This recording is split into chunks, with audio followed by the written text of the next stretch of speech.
बिस्मिल्लाहिर्रहमानिर्रहीम। अस्सलाम वालेकुम दोस्तों, क्या हाल है? ठीक हैं आप? खैरियत से? आइए कुछ रोज़मर्रा के इस्तेमाल होने वाले फ़िक्रात को देखते। सुधर जाओ, मेंड योर सेल्फ। सुधरने की क्या इंग्लिश है? मेंड। तमीज़ से बात करो, टॉक विद मैनर्स। तमीज़ की क्या इंग्लिश होगी? मैनर्स। दूर हो जाओ मेरी नज़र से, get out of my site.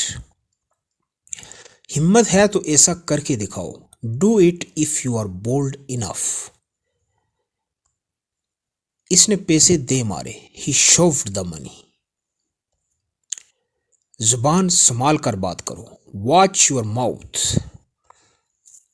मैं तुम्हें छोड़ूंगा नहीं, आई वॉन्ट स्पेयर यू। क्या मुसीबत है? व्हाट द हेक। कोई आपको तंग कर रहा हो, आप कह सकते हैं क्या मुसीबत है? What the heck. तुम मेरे साथ ऐसा कैसे कर सकते हो? How could you do this to me. ऐसा कुछ नहीं, nothing of this kind, nothing of the kind. ठीक है दोस्तों, आज के लिए इतना ही था। कल मिलते हैं नए लेसन के साथ। अल्लाह हाफिज़। सी यू।